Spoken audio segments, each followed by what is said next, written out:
Bismillahirrahmanirrahim. Assalamualaikum warahmatullahi wabarakatuh. Inna hamdalillah nahmaduhu wa nasta'inuhu wa nastaghfiruh. Wa na'udzu billahi min syururi anfusina wa min sayyiati a'malina. May yahdihillahu fala mudilla lahu wa may yudlil fala hadiya lahu. Asyhadu an la ilaha illallah wahdahu la syarika lahu wa asyhadu anna Muhammadan abduhu wa rasuluhu alladzi balaghal risalah wa وأدى الأمانة ونصر الأمة وجاهد في الحق جهاده اللهم صل وسلم وكرم وبارك على نبينا الكريم سيد الأنبياء والمرسلين محمد وعلى آله وصحبه ومن اتبعهم بإحسان إلى يوم الدين أما بعد. Alhamdulillah wa syukurlah ala ni'matillah. Allah masih memberikan kita kenikmatan yang begitu banyak. Puja-puji hanya milik Allah, dan tentu bersyukur atas semua nikmat Allah, maka Allah akan tambahkan nikmatnya. Bersyukur atas semua nikmat yang paling agung tentu nikmat iman dan Islam, dan tentu kenikmatan sehat walafiat, kenikmatan waktu luang, semuanya diisi dalam rangka untuk beribadah kepada Allah. Mudah-mudahan bersyukuran inilah yang Allah akan tambahkan kenikmatan sehingga nikmat paling agung itu terus Allah jaga untuk kita semua. Salawat dan salam tentu senantiasa kita haturkan kepada Nabi kita baginda Rasulullah SAW, juga untuk keluarga beliau dan para sahabatnya, dan mudah-mudahan kita termasuk umatnya yang kelak akan mendapatkan syafaat dari beliau. Amin Allahumma amin. Sahabatku yang dimuliakan Allah, wahbikum fillah. Kali ini kita kembali berjumpa dalam kajian Hisnul Muslim yang insya Allah akan selalu dibimbing oleh guru kita Ustaz Dadi Al-Jabari hafizahullah taala, dan temanya di pagi ini insya Allah menjadi tema yang sangat menarik ya, karena tentang bagian yang masing-masing kita tentu mengalaminya, yaitu mimpi ya.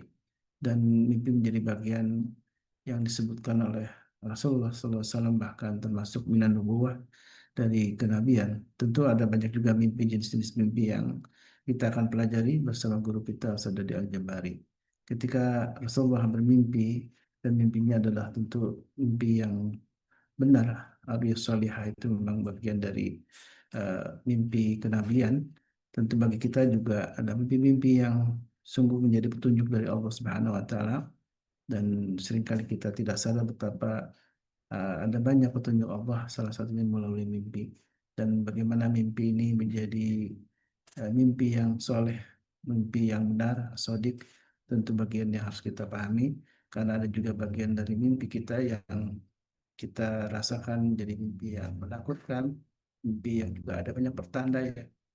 Eh, Insya Allah akan diulas oleh.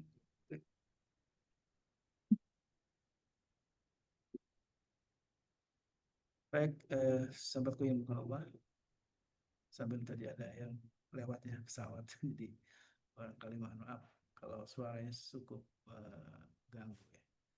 Alhamdulillah, kayak Pak Asbahtum, Ustaz. Alhamdulillah bikhair. Alhamdulillah. Berbarakatuh doaikum. Alhamdulillah. Kalau nggak didoain sama antum nggak bisa kayak gini, Zat. Kita saling mendoakan, Ustaz. Alhamdulillah. Itu enaknya, Zat. Tentu Enaknya jadi muslim tuh. nikmatnya begitu, Ustaz, saling mendoakan ya. Masya Allah. Diminta nggak diminta itu. Saling mendoakan. Dan mari kita sama-sama mendoakan guru-guru kita, wabil khusus guru kita Ustaz Dodi Al-Jabari ya. Allah segera selalu limpahkan kesehatan, keberkahan, dan juga tentu ke istiqomahan dalam dakwahnya. Doa juga jangan sampai lupa kita terus mendoakan tentang diri kita, keluarga kita, orang tua kita, dan juga saudara-saudara kita yang dimuliakan Allah. Punya sahabat yang baik ini, yang soleh, itu memang sebuah kenikmatan yang harus kita syukuri ya. Karena eh, kita ini akan dikumpulkan dengan yang punya satu frekuensi ya. Al-arwahu junun mujannadah ya, seperti disebutkan dalam sabda Nabi ya. Itu memang seperti ruh-ruh yang akan disamakan oleh Allah Subhanahu wa taala ya.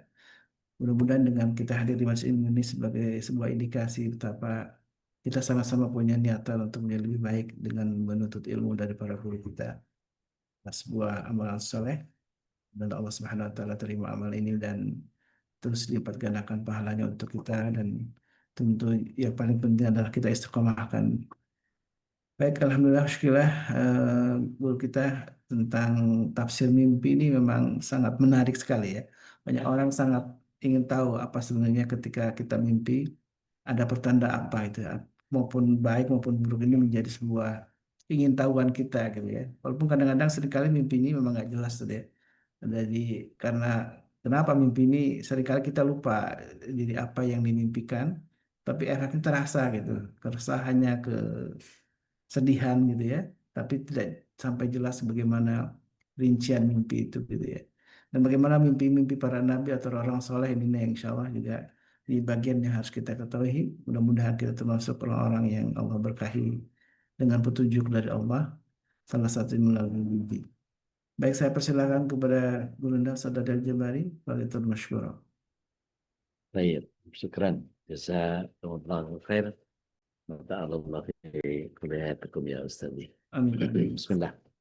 Assalamualaikum warahmatullahi wabarakatuh. Waalaikumsalam Waalaikumsalam warahmatullahi warahmatullahi wabarakatuh. wabarakatuh. Alhamdulillah, alhamdulillahilladzi arsala rasulahu bil huda wa dinil haqq liyudhhirahu 'ala dini kulli wa kafa billahi syahida. Asyhadu an la ilaha illallah wahdahu la syarika lah wa asyhadu anna Muhammadan abduhu wa rasuluhu wa la nabiyya wa rasulah ba'da. Allahumma shalli wa sallim wa barik ala nabiyina Muhammadin wa ala alihi wa sahbihi wa mawala wa la hawla wa la quwwata illa billah amma ba'du. Bapak Ibu yang dirahmati Allah SWT, calon penghuni surga semuanya, ahibati fillah, kita mengadakan kesyukuran adalah sebuah keniscayaan dan salawat serta salam semoga senantiasa tercurah kehadirat Rasulullah SAW berikut para keluarga, sahabat dan para pecinta risalah dan syariat beliau hingga akhir zaman. Mudah-mudahan kita yang hadir pada kesempatan pagi hari ini bisa menjadi bagian dari golongan orang-orang yang mendapatkan syafaat beliau kelak di akhirat, dan kita mohonkan kepada seluruh kerabat kita, seluruh pengurus, seluruh pembina, dan terlebih yang mengampu kita di MKI ini tanpa terkecuali, Allah SWT hadirkan keberkahan, rahmat, hidayah, inayah, iradah, kudrah, dan iradahnya, terlebih maunahnya untuk kita bisa menjalankan kehidupan istiqomah di dalam beragama ini. Dan mudah-mudahan kita nanti kelak diwafatkan dalam keadaan husnul khatimah dan kita dikumpulkan bersama keluarga di surga. Amin. Mimpi dalam perspektif Islam, saya perlu ceritakan satu kisah. Ini kisah nyata. Seorang ibu punya bayi yang qadarullah wa masyafa'an. Allah SWT jadikan dia matanya buta. Setiap hari menjelang pagi, di paginya menjelang siang, di siangnya menjelang sore, di sorenya menjelang malam, di malamnya. Seluruh waktunya banyak sekali dimintakan kepada Allah untuk kesembuhan anaknya. Ya Allah, sembuhkan anakku, sembuhkan anakku, sembuhkan anakku, sembuhkan anakku, sembuhkan anakku, sembuhkan anakku. Gak ada bosannya ibu ini meminta kepada Allah SWT untuk kesembuhan anaknya. Satu kali beliau bermimpi, didatangi oleh Nabi Ibrahim. Kemudian Nabi Ibrahim berpesan kepada beliau, panjangin sabarnya ya Bu. Pagi subuh, kemudian beliau melihat si bayinya, itu ternyata ada selaput lendir yang terkelupas di matanya. Beliau angkat itu. Beliau bersihkan dengan tangannya, dan kemudian mata anaknya bersih kembali atas izin Allah. Maka dia ajarkan Al-Quran, dia ajarkan sunnah, dia ajarkan hadis-hadis. Maka kemudian qadarullah wa masyafa'al, Allah izinkan biiznillah anak ini menjadi mudah sekali menghafal Al-Quran, mudah sekali menghafal hadis. Di usia 9 tahun, dia sudah hafal 30 juz. Di usia yang ke-13, bahkan dia sudah menghafal ratusan hadis. Bahkan pernah diuji, karena skalanya sudah hampir level-level mufti kalau hafal segitu banyak hadis. Maka kemudian ada beberapa penguji dari kalangan ahli hadis. Diceritakan hadis dari fulan bin fulan, dari ini itu apa segala macam secara sanad disebutkan semua, kemudian baru disampaikan matannya. Qala Rasulullah sallallahu alaihi wasallam kada wa kada wa kada wa kada. Hal enta arif hadal hadis? Beliau bilang ma'adri. Nggak tahu saya. Hadis yang kedua, begitu lagi. Hadis yang ketiga, begitu lagi. Sampai ada sekitar kurang lebih 100 hadis disampaikan. Katanya kamu hafal hadis. Apa yang kamu hafal? Ternyata memang sengaja diuji oleh para ahli hadis ini. Jadi susunan antara sanad sama matannya tadi diacak-acak. Baru kemudian dia bilang, yang saya tahu hadis yang dari anu bin anu dari ini ke ini apa segala macam Rasulullah SAW menyatakan begini itu hadisnya sebetulnya yang urutan yang nomor 1 tadi itu ada di nomor 17 matannya. Sedangkan hadis yang kedua dari ini yang saya tahu adalah bunyinya matanya justru ada di nomor 60 sekian. Jadi dia koreksi semua yang diacak-acak sama ahli hadis itu. Masya Allah, Masya Allah. Baru kemudian beliau dihukumi sebagai ahli hadis. Gitu. Siapa beliau? Beliau tinggal di daerah Uzbek. Ada yang tahu? Dia dikenal sebagai imam besar. Imam Bukhari. Karena dia berasal dari Bukhara. Jadi begitu. Kekuatan mimpi yang datang dari Nabi Ibrahim kepada ibunya atas kesolehan yang sangat luar biasa merubah hidup mereka. Ya, baik. Izinkan saya membedah satu persatu secara runut dan apa namanya berusaha untuk hadir dalam konteks keilmiahan data, gitu ya. Jadi tidak hanya dalil, tapi klarifikasinya, takbilnya, sikapnya, dan implementasi dalam kehidupan kita beragama. Jadi mimpi ini bukan sekedar fenomena psikologis, tapi termasuk bagian dari realitas rohaniyah yang diakui bahkan dalam tataran wahyu. Tapi Islam sangat ketat dalam membatasi sumber mimpinya, otoritas penafsirannya, dan implikasinya terhadap syariat. Artinya gini, kaidah utamanya adalah, perhatikan ya, mimpi tidak boleh mengalahkan Al-Quran, Sunnah, dan ijma ulama. Jadi mimpi tidak boleh mengalahkan Al-Quran, Sunnah, dan ijma ulama. Itu dulu, itu kaidah utamanya dulu. Mari kita lihat di dalam surah As-Saffat. Surah As-Saffat ayat yang ke-102. Itu Nabi Ibrahim bermimpi. Ini paling sering saya bawakan materi ini untuk CBSA, cara belajar siswa aktif. Ada yang berkenan untuk bacain? Silahkan. 37, 102, As-Saffat. Ya udah, Mangga teh, 102 ya udah. mangga. Auzubillahiminasyaitonirrajim.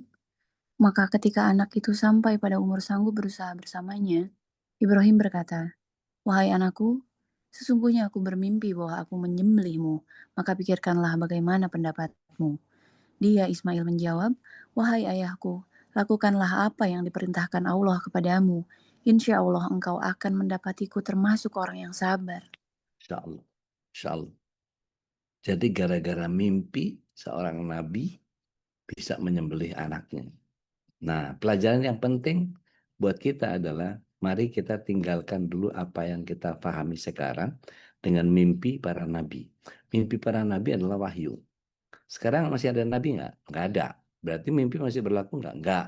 Gitu ya.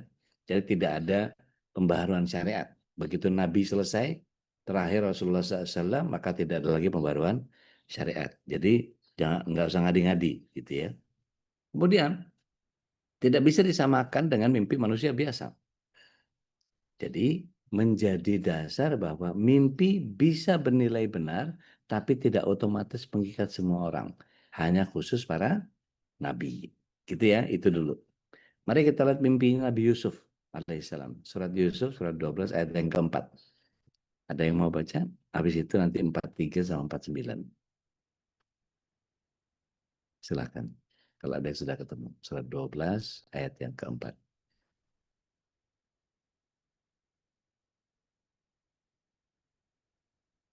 Ya udah kalau nggak ada. Enggak, Teh. Silakan, Teh. Auzubillahiminasyaitonirrajim. Ingatlah ketika Yusuf berkata kepada ayahnya, "Wahai ayahku, sungguh aku bermimpi melihat 11 bintang, matahari dan bulan. Kulihat semuanya sujud kepadaku." Jadi begitu mimpi Nabi Yusuf seperti itu langsung ditakwil. Kita kalau kemudian kita korelasikan dengan ayat 43 sampai 49, saya ringkas saja ya, long story short. Mimpinya Raja Mesir itu ditakwil kemudian menjadi solusi krisis nasional. Bagaimana kemudian penanganan melihat ada sapi yang banyak, melihat ada banyak mimpi yang kemudian kalau kita baca di surat 12 ayat 43 sampai 49 itu. Artinya begini. Takwil mimpi adalah ilmu, bukan dugaan. Jadi tidak semua orang berhak mentakwil atau setiap orang bisa mentakwil, enggak sembarangan. Dan mimpi ini adalah sebuah simbolik, bukan literal. Ya. Kita geser ke surah Al-Fat ayat yang ke-27, di mana Rasulullah SAW juga bermimpi. Tafadhol. Silakan yang sudah ketemu.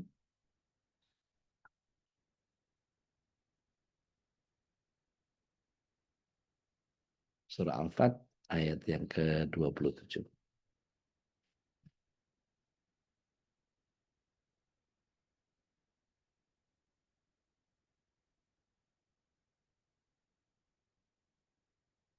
Ada yang sudah ketemu? Silakan. Baik, kalau nggak ada sungguh Allah membenarkan mimpi Rasulnya dengan sebenar-benarnya. Artinya ini mimpi yang ditujukan kepada Rasulullah SAW. Tentang mimpi masuk Masjidil Haram, kemudian terjadi pada Hudaybiyah dan Fatu Mekah, itu betul-betul adalah petunjuk.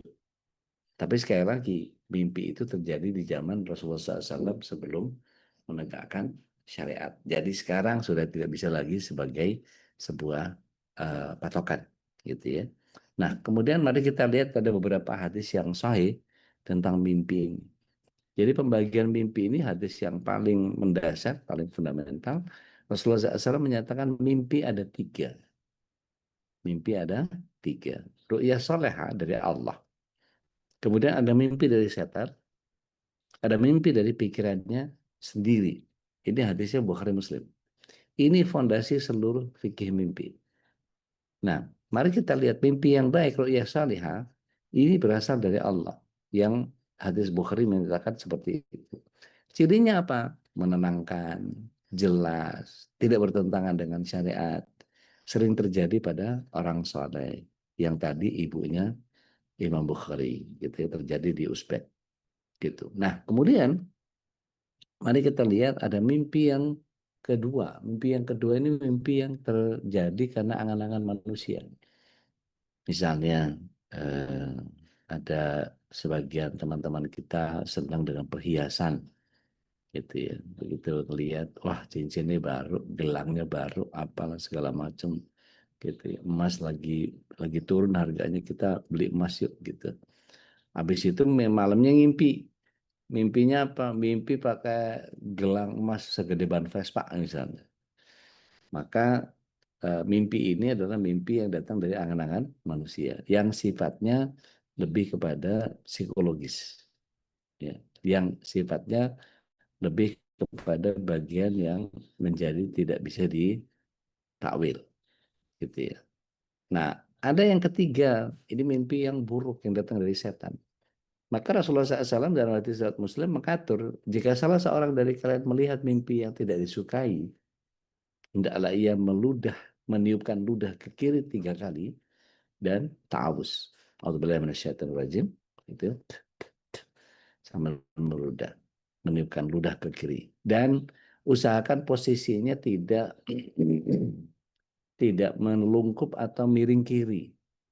Karena kita tahu kalau secara fisiologis tubuh kita itu kalau miring kiri itu ada tumpukan asam lambung itu ada di sebelah kiri dan ada kemungkinan mendesak ke apa namanya ini usus yang ada di apa kerongkongan gitu. Nah itu biasanya eh, terjadi kekeringan di tenggorokan dan apa segala macam mungkin bisa radang dan seterusnya itu kalau banyak minum miring ke kiri sebaiknya kemana miringnya ke kanan sehingga dia jatuhnya ke arah lambung dan kemudian jantung kita tidak terhimpit kalau secara fisiologis sehingga asupan ke otaknya mencukupi. Nah, ketika otak kita mencukupi aliran udara yang masuk ke kepala kita, maka ini menjadi bagian yang merefresh seluruh kegiatan otak kita. Nah, kemudian diminta kita untuk melakukan itu tadi. Satu lagi, Rasulullah SAW menyatakan, "Fala tuhaddisu minan nas." Kalau mimpi buruk jangan disampaikan kepada orang lain. Hatta itu orang paling dekat, mau anaknya, mau suaminya, mau istrinya, mau orang tuanya. Pokoknya kalau ada mimpi yang buruk, jangan diceritakan. Kecuali tanyakan kepada orang-orang saleh yang punya pemahaman yang baik tentang Al-Quran dan Sunnah. Gitu. Tapi nanti kita ambil cirinya, mana yang bisa ditakwil, mana yang tidak. Gitu ya. Nah, kemudian dosa yang paling besar adalah seseorang mengaku bermimpi padahal dia tidak bermimpi. Ini menunjukkan bahaya spiritual nih kepada manipulasi mimpi. Artinya begini, kalau kemudian para ulama menyatakan ru'ya salehah tadi dari Allah. Biasanya kabar gembira atau peringatan biasanya pada orang yang beriman. Tapi sekali lagi, ini tidak kemudian bisa menjadi patokan di atas ijma ulama, di atas sunnah, di atas Al-Quran. Oke, pahami itu. Dan Ibnu Qayyim al-Jauzi rahimahullah ta'ala menyatakan juga ru'ya solehahnya adalah bagian dari cahaya kenabian. Makanya kemudian ketika seseorang bermimpi tentang Rasul SAW, maka dia sebetulnya didatangi oleh Rasul SAW. Karena eh, kita tahu bahwa korinnya Rasul SAW itu diperbantukan kepada beliau alaihissalam. Yang eh, adghasu ahlam atau campuran pikiran tadi yang datang dari angan-angan manusia itu biasanya tidak boleh ditakwil atau tidak perlu ditakwil. Dan ini antara campuran pikiran dengan memori yang disorder tadi. Dan ini sifatnya lebih ke psikologis. Nah, nanti kita lihat di surah Yusuf ayat 44 isinya ya seperti itu. Nah, kemudian yang ketiga, hulm. Hulm ini dari setan. Menakutkan, kacau, vulgar, tidak ada maknanya. Misalnya kita mendengarkan gonggong anjing di satu kampung di mana ada keponakan kita, ada Pak D kita, ada Om kita, ada Eyang, ada apa segala macam. Kemudian kita lahirlah dikejar banci misalnya, nenek-nenek gitu. Dan seterusnya. Pokoknya nggak enak banget deh. Atau apa namanya kita jatuh kepada satu jurang yang dalam tak berujung gitu ya. Itu biasanya begitu sampai di bawah itu apa geragapan gitu ya apa namanya kalau orang Sunda bilang erep-erep Gelagapan, erep-erep. erep atau rep-repan gitu bahasa Betawi atau apa kok di kita tuh kalau di Betawi namanya apa mendusin atau apa tolong koreksi saya kalau keliru artinya begini dalam kaidah at-ta'bir ar-ru'ya tafsir ini bukan uh, literal lebih kepada takwil yang contohnya misalnya gini ular itu musuh misalnya kalau di kita kan ular wah langsung di apa jodoh gitu kan ya air itu ilmu dan kehidupan cahaya itu hidayah gitu nah yang begitu-begitu itu Ibnu Sirin sudah memberikan satu pemahaman kepada kita mimpi itu bisa ditakwil sesuai dengan kondisi manusianya bukan hanya simbolnya saja nah maka siapa yang boleh mentakwil menurut para ulama adalah orang yang berilmu orang yang paham Al-Quran dan Sunnah paham bahasa Arab dan simbol-simbol, punya sifat wara, ya, punya sifat wara dan amanah. Jadi orang awam tidak dianjurkan menakwil mimpi secara yakin. Ih, gua mimpi lo semalam lo gini gitu apa segala macam dan seterusnya. Tak boleh. Gitu. Sehingga misalnya kita eh, perlu pahami bahwa mimpi itu ada yang kembangnya orang tidur. Nah, sekarang kita lihat waktunya. Ya, kita lihat waktunya. Ketika kita biasa tidur, saya nggak tahu rata-rata ibu-ibu jam berapa? Jam 9, kalau jam 8 istri saya sudah tidur jam 8. Jam 9, jam 10, rata-rata segitulah ya. Iya, jam Oke, 10. jam 10. Itu nanti bangun-bangun jam berapa? Jam 3, jam 2, Setengah 3. setengah 3. Itu kalau misalnya setengah 3 bangun mimpi, itu mimpi yang nggak bisa ditakwil. Jadi mimpi yang terlalu dekat dengan waktu bangun tidak bisa ditakwil. Jadi kapan? Mimpi yang bisa ditakwil itu adalah waktu di mana dia biasanya nggak bangun. Jadi kalau jam 10, jam 1. Jam 1 kebangun gara-gara mimpi itu. Nah itu baru bisa ditakwil. Dan kita jarang mendapatkan mimpi yang seperti itu. Gitu. Artinya kalau kita runut, waktu mau tidur baca doa enggak? Waktu mau tidur berwudu enggak? Waktu mau tidur dikebas enggak ke kasurnya 3 kali? Waktu mau tidur baca dan seterusnya dan seterusnya. Ritual yang Rasulullah SAW ajarkan waktu kita membahas adegan ranjang itu, gitu. Itu dijalankan atau tidak? Kalau itu belum ya berarti bukan. Itu hanya apa kembang tidur gitu ya. Jadi kaidah yang penting dalam takwil itu tidak boleh bertentangan dengan syariat, itu pasti. Tidak boleh dijadikan sebagai dasar hukum, tidak diperbolehkan membangun akidah baru dan tidak menafsirkan secara pasti. Imam Nawawi menyatakan bahwa mimpi itu tidak bisa dijadikan sebagai hujah dalam hukum syariat. Artinya kalau toh mimpinya baik gitu ya, kita bersyukur, ceritakan kepada orang soleh, tidak berlebihan. Misalnya kita melihat ada orang tua kita yang sudah meninggal, bisa jadi itu korinnya ingin mengajak kita untuk mengingat keluarga kita yang sudah wafat. Maka kita berdoa, Allahumma firlahu warhamhum wa'afim wa'afanhum wa'akil nuzulahum wa wasi' mudakhalahum wa nawir kuburahum. Tapi maksud saya, ya mendoakan orang tua yang sudah meninggal kan bukan hanya pada masa-masa kita mimpi doang. Saya mendawamkan untuk diri pribadi ya, saya mendawamkan setiap sholat selalu ada bagian dari keluarga, ada bagian dari orang tua, gitu, dan sahabat-sahabat saya yang terdekat. Itu biasanya saya libatkan dalam setiap doa yang saya mintakan. Dan kalau keluarga dan eh, orang tua itu pasti masuk dalam setiap sujud yang saya kerjakan. Itu sholat wajib ataupun sholat sunnah, atau hanya sekedar ingin bersujud pada saat membaca sujud tilawah yang 15 ayat di Al-Quran itu. Gitu. Tapi kalau mimpi buruk tadi, ta'abus, meludah ke kiri, tidak diceritakan kepada orang lain. Kalau bisa misalnya kita lakukan sholat sunnah, lakukan sholat sunnah. Dan mimpi ini tidak merubah halal haram. Jadi salah besar kalau kemudian dia misalnya bermimpi, saya bermimpi begini, maka boleh ini ninggalin sholat. Ya nggak gitu. Kaidah usulnya itu tidak ada syariat setelah wafatnya Nabi alaihissalam.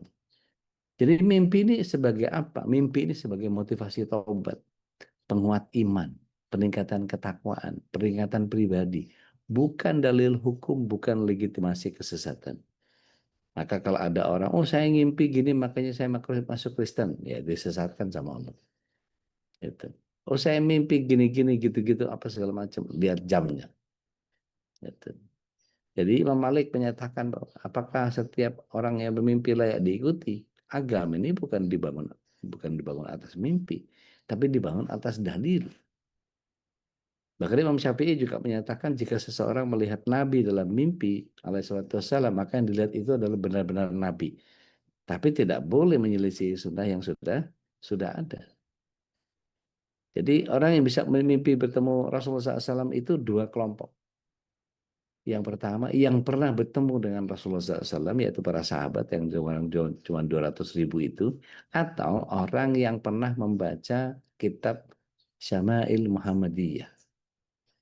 Jadi di situ di Syama'il Muhammadiyah itu ada satu kitab yang menceritakan bahwa Rasulullah SAW itu keningnya begini, giginya begini.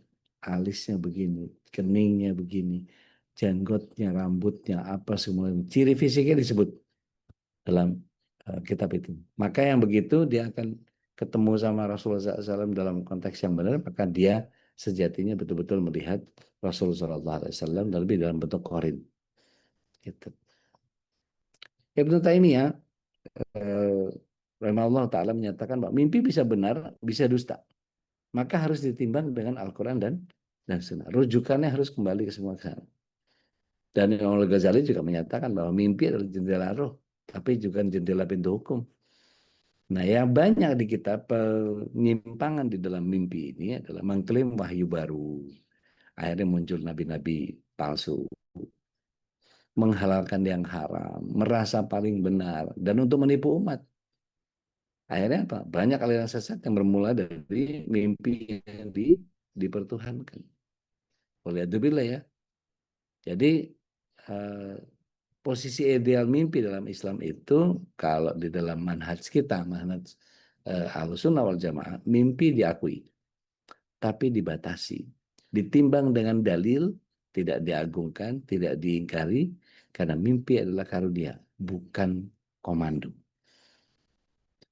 Begitu kurang lebih, mudah-mudahan Allah SWT ridho atas apa yang kita bahas di kesempatan pagi yang luar biasa ini. Ahibati fillah. Mudah-mudahan kita bisa masuk dalam sebuah diskusi yang bisa kita bahas dalam pencapaian rahmat. Saya kembalikan dulu ke Ustaz Khalis. Faithamatul Mas Kuliah. Baik, alhamdulillah, syukurlah. Jazakumullah. Dari sekitar tentang ada mimpi itu memang kalau mimpinya buruk ya boleh diceritakan saja bahkan kepada orang terdekat pun.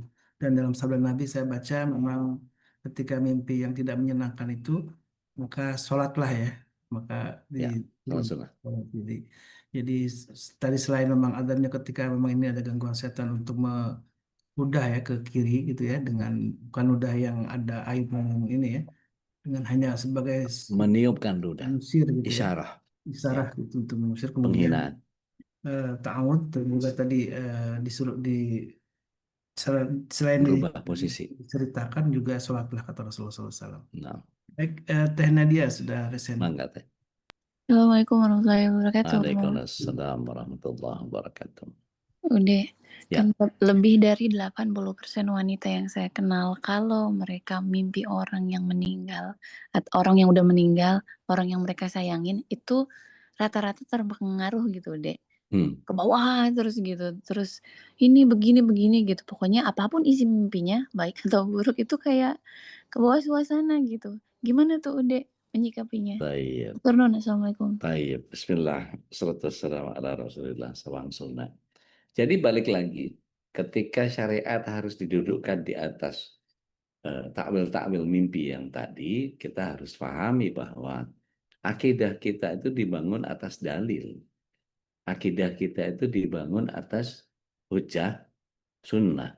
Gitu. Ada ayatnya monggo silahkan, ada hadisnya silahkan diikuti, tapi kalau enggak lupakan. Maka saya belajar sama salah satu masyayikh di Ummul Qura, Syekh Amiruddin Abdullah Rasul LCMA. Beliau dengan sangat telak menyatakan ketika saya mulazamah di Mekah, beliau katakan Al-Quran dan Sunnah selainnya setan. Itu membuat garis yang tegas.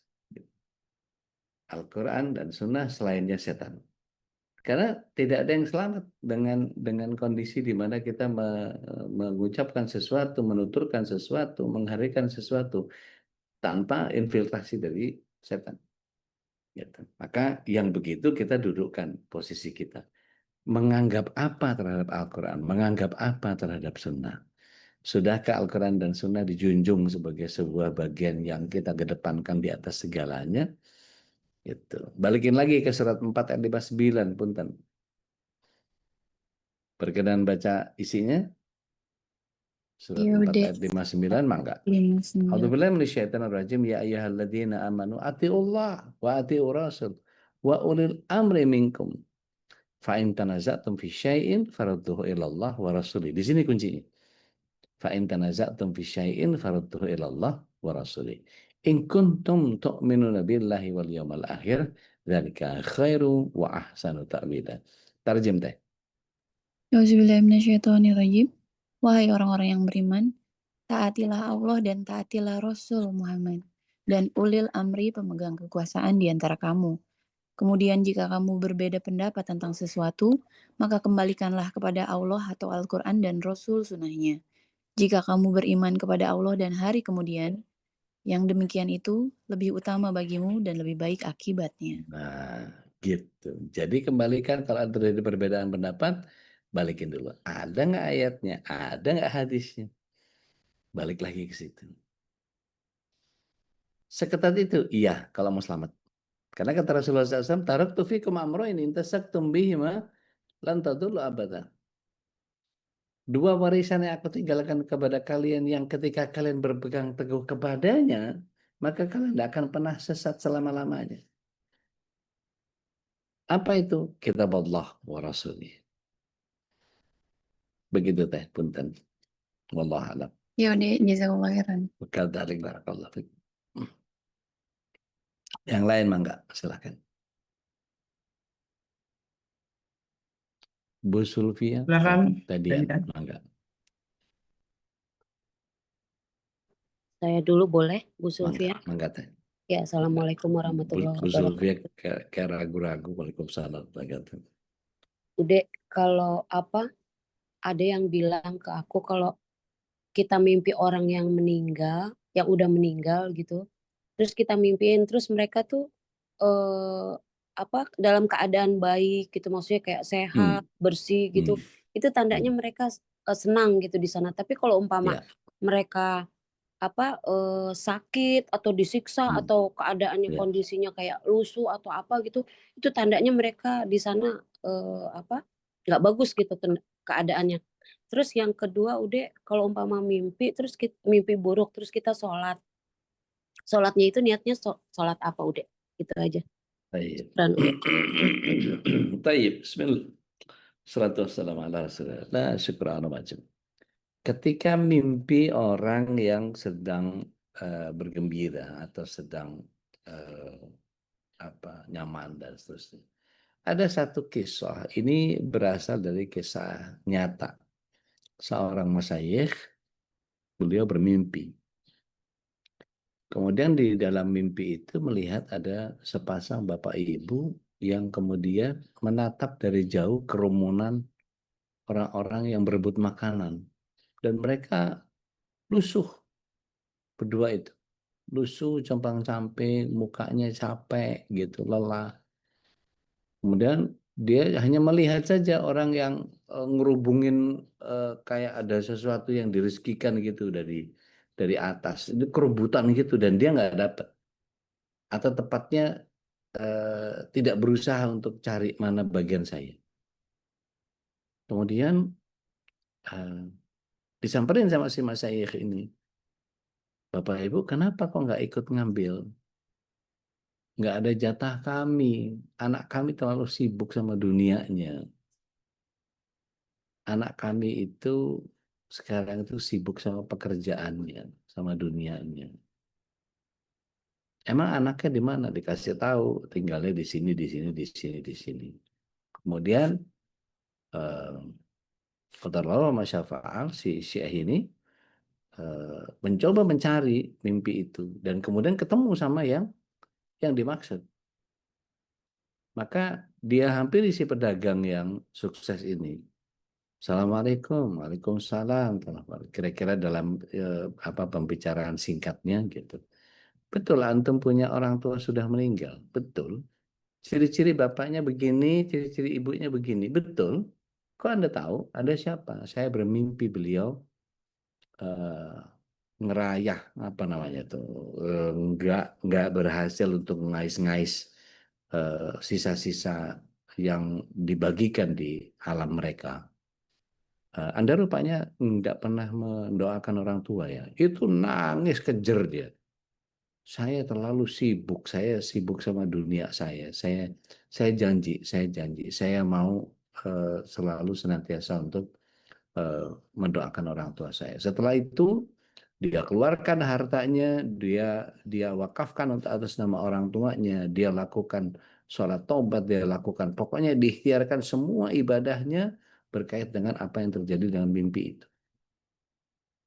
Tidak lama kemudian, qadarullah wa masyafa'al, Allah SWT hadirkan si Mas saya ini bermimpi lagi di tempat yang sama, tetapi keadaannya berubah. Si bapak ibu tadi sudah pakai baju yang jauh lebih rapi, dengan sisiran rambut yang lebih nyaman, dengan wajah yang lebih ceria, dan tidak kerebutan lagi. Ditanya sama si apa Mas Sayih ini, mengapa kalian tidak ikut mengambil? Alhamdulillah kami sudah dicukupi sama anak-anak kami, mendoakan kami dengan menghadirkan begitu banyak amal soleh untuk kami, sehingga kami berada dengan sangat nyaman dan tidak perlu kami ambil bagian dari banyak orang. Artinya gini, si Mas Sayih ini mengabarkan kepada si anaknya itu lagi, disamperin, alhamdulillah amalmu diterima oleh Allah dan disampaikan kepada para penghuni barzakh. Dan ini bagian yang kemudian ketika kita tahu bahwa oh ternyata nyampe ya gitu. Tapi sekali lagi itu tidak bisa dijadikan sebagai sebuah syariat, itu sebuah takwil gitu. Nah, kemudian putan tadi yang kedua apa teh? Lupa saya. Oh, sholat kalau mimpi Oke, buruk, sholatnya sholat apa terus gitu ya? niatnya sholat Baik, apa? baik. Sholatnya sholat mutlak teh. Oh, sholat mutlak. Sholat mutlak buat Allah aja Mm-mm. gitu. Sholat mutlak itu sholat yang tidak perlu melihat waktu yang diharamkan sholat. Mm. Diambil 2 Terus rakaat langsung sholat. Ya. udah kalau umpama katanya gini, kalau umpama kita mimpi orang yang kita sayang gitu, kalau dia diem aja dalam mimpinya cuma senyum gitu, berarti itu memang dia gitu. Tapi kalau dia ngomong pakai apa ya, bicara kayak ngobrol sama kita, itu berarti setan gitu. Itu bener nggak udah? Enggak. Jadi gini, ruh itu begitu masuk alam barzah, dia nggak bisa keluar. Hmm. Jadi siapa yang kita lihat di mimpi itu korinnya. Hmm. Itu korinnya. Ini wallah ya, saya pernah ada satu sahabat saya, eh, beliau guru di lab school. Ya, kalau ada yang kenal Bu Fitri, di sini orang Keling dulu. Saya bawa umrohnya beliau. Jadi saya tahu betul beliau perawakannya kayak apa dan seterusnya. Dan keluarga itu sangat baik ke saya. Istrinya terapis dan saya pernah bawa apa anak cucu saya ke beliau untuk diterapi. Waktu itu pakai apa pengobatan air zaman yang dipakai twisting, pakai apa segala macam. Satu kali saya ke Gria Prima Lingkar Asri yang di Jinaman. Hmm. Saya ceramah, selesai, selesai ceramah, turun ke bawah untuk makan bubur kacang hijau. Saya ngelihat beliau, Mas Darto itu, di pojok sebelah kiri. Tapi wajahnya lurus. Biasanya kalau sama saya, pasti nyamperin, pasti negor, sehat Ustaz, apa kabar, apa segala macam bla bla. Dia lempeng aja ngelihat. Saya cuma ngangguk begitu, dia kayak nggak merhatiin gitu. Kayak lelah betul gitu.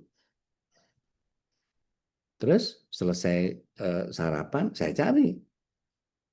Ada yang lihat Pak Darto nggak tadi? Pak Darto siapa Ustaz?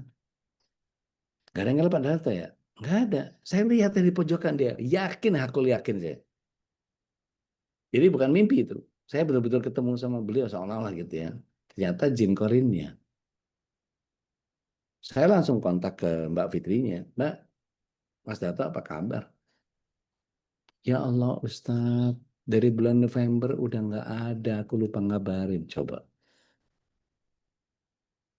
Padahal itu kejadiannya April.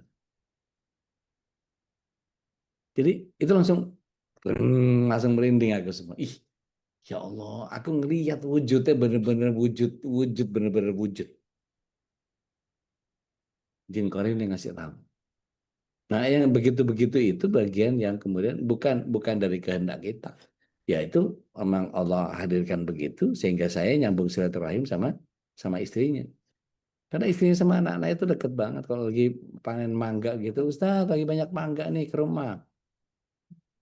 Saya nyamperin ke sana, kadang-kadang bawain kurma buat dia pulang dari umroh apa segala macam dan seterusnya. Jadi, wow, bisa gitu ya. Nah, uniknya dia cuman geleng-geleng aja. Kenapa? Teman-teman satu lab school itu dikasih kunci lewat mimpi. Kunci password komputer. Percaya atau tidak? Kunci passwordnya komputer. Ini yang tahu cuman dia doang ini. Dimimpiin. Coba pakai kodenya ini. Dibuka. Dapat kebuka. Jin korinnya itu. Nah yang gitu-gitu tuh nggak semua orang. Artinya nggak bisa dipraktekkan ke semua orang. Hanya orang-orang soleh. Saya tahu Mas Darto, Yarham, orang soleh. Gitu. Dan itu tidak hanya 1-2 orang, sampai 6 orang begituin. Persoalan ini filenya di mana? Berangkasnya dia kasih tahu. Filing kabinetnya dia kasih tahu. Mimpi. Itu benar-benar jadi omongan gitu, sampai jadi omongan dan itu semua dilaporkan ke istrinya, ke Mbak Fitri. Ya believe it or not gitu, tapi it happens gitu. Kadang-kadang ada begitunya. Tapi sekali lagi nggak bisa dijadikan sebagai panutan syariat. Allah alam. So, Syukran Ude. Mbak Din, monggo Mbak Din. Assalamualaikum Ude. Waalaikumsalam. Wonogiri gimana hujan? Seperti biasa masih sama, hujan juga. Oke. Jadi rata nih ya.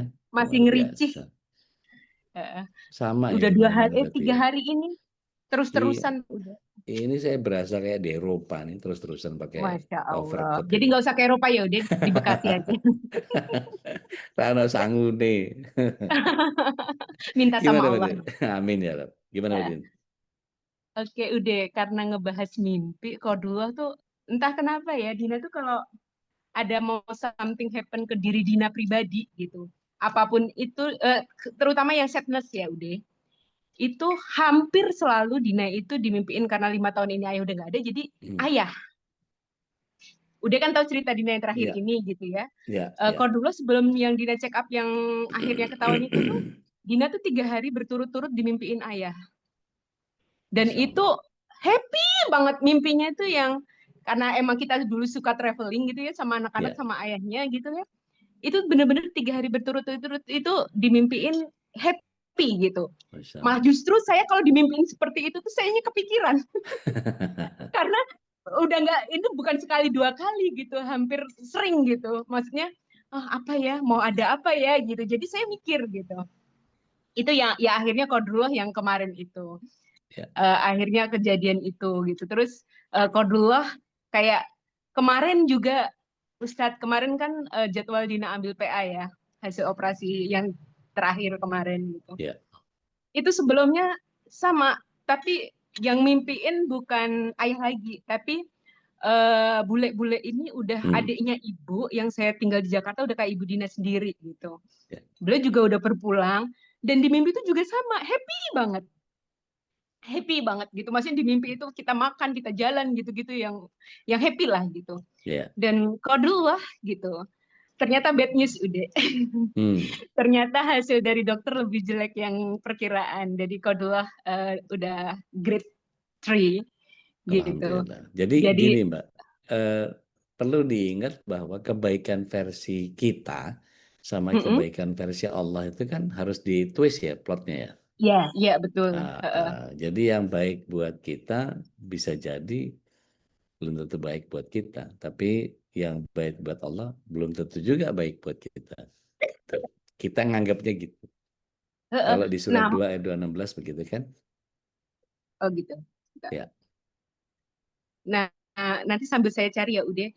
Nah, yang selanjutnya tuh maksudnya kenapa ya Ude gitu? Maksudnya cara Allah itu apa? Mungkin kayak saya tuh jadi mikirnya gini, oh ini kayaknya Allah tuh pengen nguatin gue dulu nih gitu. Maksudnya biar lu siap-siap nih Din gitu. Jadi kayak seolah gitu kayak Dina tuh kayak dikasih alert dulu gitu loh.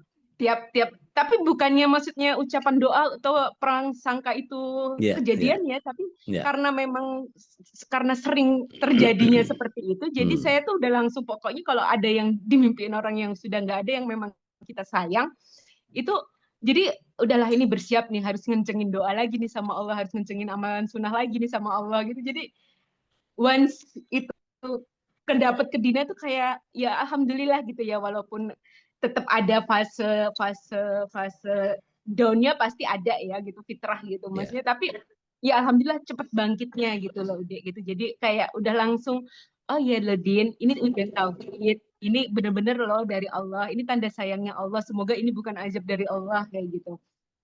Jadi kayak teman-teman tuh malah jadi yang kemarin tuh pas ya keluarga gitu ya yang Dina kabarin, Dina tuh udah nggak bisa nangis ya, maksudnya udah ketemu titik ya sudah Dina jalanin gitu maksudnya. Tapi yang lainnya itu jadinya kayak kayak kakak kayak ini tuh yang aduh gitu kayaknya itu ke Dina gitu. Ya mungkin itu tanda sayang beliau-beliau ya gitu. Cuman saat ini mungkin Ya. Dina bukan untuk dikuatkan ya, tapi minta didoakan gitu. Maksudnya Ya. apa ya, hal-hal yang seperti itu kok kenapa sering kejadian itu. Saat yang kedua, kayak saya tuh percaya almarhumah yang di barzah itu saat kita mengirimkan doa, saat kita berziarah kubur, beliau-beliau itu sangat happy di sana gitu. Dan Ya. saya Ya. tuh sangat mempercaya itu ya, nggak tahu ya gitu Ya. maksudnya. Sama, Saya tuh saya yakin. sering ditegur ya kayak kakak gitu. Kenapa sih sering ke makam? Kenapa sih saya itu karena dari kecil udah terbiasa ya, udah kayak ke almarhum bapak karena dulu jauh Jakarta, walaupun kayak pulang tuh kayak untuk ziarah doang tuh saya sering gitu. Walaupun Dina di Bekasi dulu gitu. Nah, sampai hari ini pun gitu kalau misalkan kayak ada ngajak anak-anak, yuk nak nengok eyang, yuk nak nengok ayah gitu. Jadi nggak tahu ya, saya percaya hal itu dan alhamdulillah itu maksudnya kayak silaturahmi ke teman-teman, dan saya tuh percaya sama silaturahmi ke teman-teman yang orang yang sudah nggak ada itu loh Ya. Bude. Ya. Ya. Jadi Ya. itu kayaknya membawa kebahagiaan beliau-beliau di sana tuh, entah ya maksudnya itu apakah emang benar atau enggak ya, memang itu bagus Benar. ya pastinya ya. Benar. Insya Allah Gitu. benar. Jadi Kan? kayak ziarah sama kita menyambung silaturahmi dengan teman-teman orang yang sudah nggak ada itu insya Allah sampai hari ini pun Dina masih insya Allah jalanin gitu, kayak ke temannya Insya Allah. ibu gitu, Keep it sampai that teman way. sekolah ibu itu Dina kan udah kayak bude sendiri, Ya. kayak Pak De Keep it sendiri that gitu. way. Jadi sowan aja gitu Ude. Gitu, Keep it mohon that way. nasihatnya Ude kalau Insya Allah. memang itu baik insya Allah Dina teruskan. Kalau ada yang lebih baik minta Baik. nasihatnya gitu. Baik. Jazakallah Baik. khair. Makadarik. Barakallah. Bismillah. Salatu wassalamu ala Rasulillah. Keep it that way.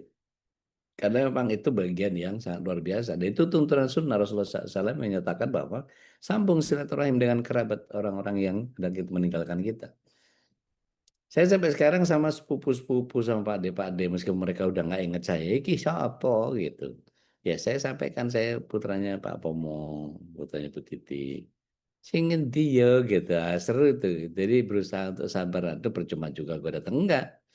Itu bagian yang Allah SWT dan malaikatnya mencatat bahwa kita tahu kita menjalankan sunnah, yang itu menjadi sangat luar biasa. Dan alhamdulillah gini, saya beberapa kali diminta untuk membadalkan baik umroh maupun haji, itu langsung dibayar kontan lewat mimpi. Nah, sekali lagi, mimpi tidak bisa dijadikan sebagai sebuah syariat.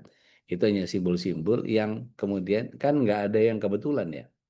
Gini, satu kali yang punya BJ Perdana Hotel di Pasuruan itu, Mas Hendy, minta saya, Ustaz, tolong umrohkan Bapak. Oh siap Mas, gitu. Saya umrohkan beliau atas nama beliau, udah selesai. Begitu selesai, beliau ketemu saya di ruang makan, langsung dipeluk, saya kencang dipeluk. Ustaz, syukran Ustaz, syukran Ustaz.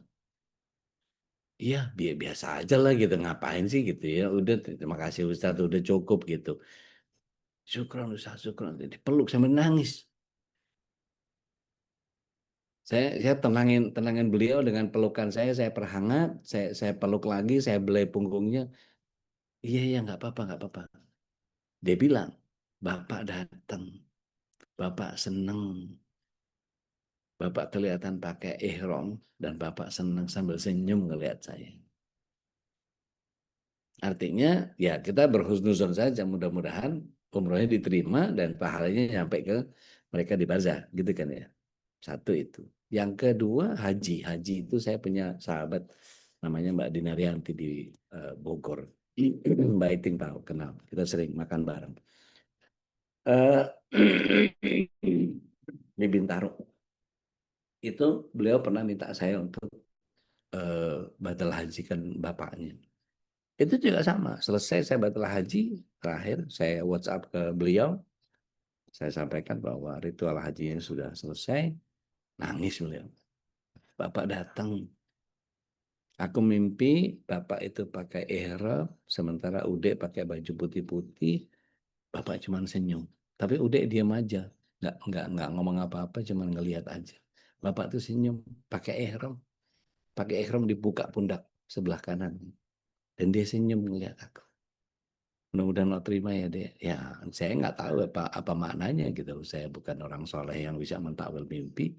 Ya berhusnuzon saja bahwa itu insya Allah jadi kebaikan. Karena begini, Rasulullah SAW pernah ketika beliau itu sedang istirahat, ada seorang perempuan yang menghampiri Rasulullah SAW, Ibunda Aisyah yang terima tamu. Aku ingin berbincang dengan Rasulullah SAW. Rasulullah SAW sedang istirahat.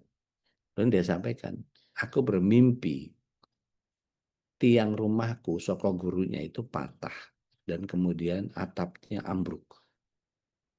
Kira-kira aku yang bertanya kepada Rasulullah SAW, apa maknanya? Ibunda Aisyah dengan kecerdasannya, beliau langsung jawab, rumahmu nggak apa-apa, tapi suamimu akan meninggal, anakmu akan durhaka. Langsung lari itu perempuan, kabur, lari dalam keadaan nangis. Rasulullah SAW langsung lompat dari pembaringannya. Ya Aisyah, lah, kullu khair, kullu khair, kullu khair. Katakan yang baik-baik kalau ada orang mimpi begitu itu. Jangan langsung diterjemahin. Kenapa? Karena ketika mimpi masih di awang-awang itu begitu diceritakan kepada orang lain, maka dia akan turun ke bumi menjadi kenyataan. Itu yang tadi Rasulullah SAW menyatakan, "Fala tuhaddisu minan nas." Jangan disampaikan kepada orang lain. Gitu. Maka kalau ada mimpi yang buruk, maka jangan diceritakan kepada orang lain karena nanti akan jadi kenyataan. Gitu. Wallahu a'lam. So, gitu ya. Insya Allah. Dan saya pernah baca satu kitab Tafsirul Ahlam Ustaz, yang Muhammad Ibnu Sirin, mungkin ya pernah baca juga Ustaz ya. Ya, Dan itu detil sekali, eh, simbol-simbol yang ditulis oleh Ibnu Sirin, dan beliau beliau ada ya. generasi tabiin ya, muridnya Ya, Anas bin Malik radhiyallahu anhu. Jadi ya keilmuannya luar biasa, dan itu menjadi rujukan banyak para ulama kalau mengenai mimpi. Ini adalah salah satunya kitab yang ditulis oleh Muhammad Ibnu Sirin, dan kalau nggak salah sudah ada terjemahannya ya. ya, Dan itu menarik tentang simbol-simbol, dan saya membaca juga salah satu dari tulisan Ibnu Jauzi, bahwa Ar-Ru'ya Solihah itu memang salah satunya terjadi biasanya pada sepertiga malam, Ustaz, katanya. Kata ya. beliau. Jadi karena itu adalah turunnya rahmat Allah. Jadi ketika Allah turunkan rahmat, maka salah satunya kepada orang-orang yang sedang bermimpi, dan mudah-mudahan mimpi itu adalah mimpi yang baik yang menjadi bagian dari petunjuk Allah. Karena mimpi yang baik itu salah satunya adalah mendatangkan kebaikan, tambah taatnya kepada Allah dan Rasulnya. Begitu kata para ulama gitu ya. Kalau mimpi Insyaallah. kemudian menjauhkan, ya itu mimpi yang buruk sesungguhnya. Insyaallah. Silakan, masih ada satu mungkin yang terakhir. Kalau yang ingin tanya, pasti semuanya sudah pernah mimpi kayaknya. Dan ada yang perlu diceritakan atau tidak, tapi yang paling penting, kalau mimpi buruk dan simbol-simbol seperti kalau kata Ibnu Sirin, ular atau apapun ya binatang yang ini memang ada, itu jelas indikasi setan intervensi, dan tentu kita harus banyak bertawud kepada Allah Subhanahu wa taala. Baik. Kita doakan saja mudah-mudahan saudara-saudara kita yang pergi mendahului kita, baik kerabat kita, keluarga kita, orang-orang terkasih di hati kita, ayah,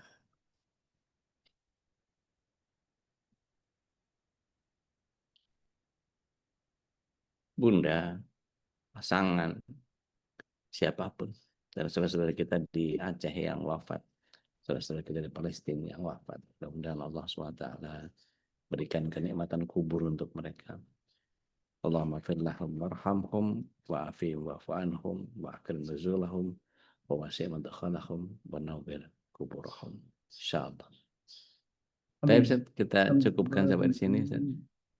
Baik, Masya Allah, tabarakallah. Alhamdulillah, bismillah. Mudah-mudahan Allah Subhanahu wa taala terus istiqomahkan kita, dan jadikan pertemuan setiap pagi bersama para guru kita ini menjadi bagian kita untuk perbanyak amal, kemudian untuk memperteguh iman kita, karena sebuah kebaikan tentu jangan lupa untuk selalu dibagikan kepada orang lain, maka jangan lupa untuk saling sharing ya. share ke apa namanya tetangga kita, sahabat kita, kerabat kita, barangkali ada yang mungkin belum terinformasikan kajian ini dan mereka sedang merindukan informasi dari kita, maka apa yang sudah di-share oleh Teh Nadia atau Bude Darmi atau siapapun yang biasanya nge-share kajian-kajian Bu Dwi juga ya sering nge-share kajian rutin, maka jangan lupa untuk share juga ke orang lain, mudah-mudahan jadi amal jariah untuk kita semua. Baik, alhamdulillah syukurlah kita tutup dengan doa kafatul majlis. Subhanakallahumma wa bihamdika asyhadu an la ilaha illa anta astaghfiruka wa atubu ilaik.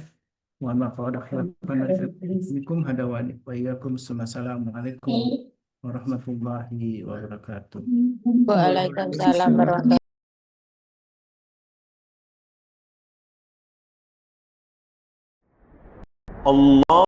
اللهم ارحمنا بالقرآن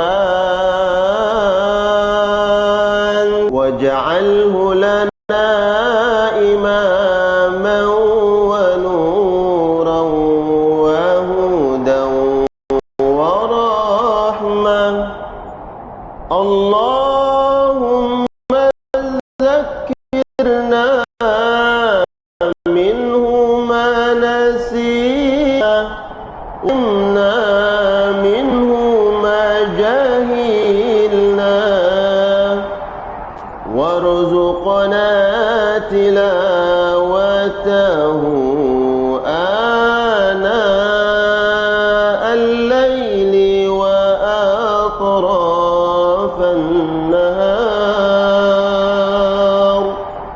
واجعلنا حجة يا رب العالمين.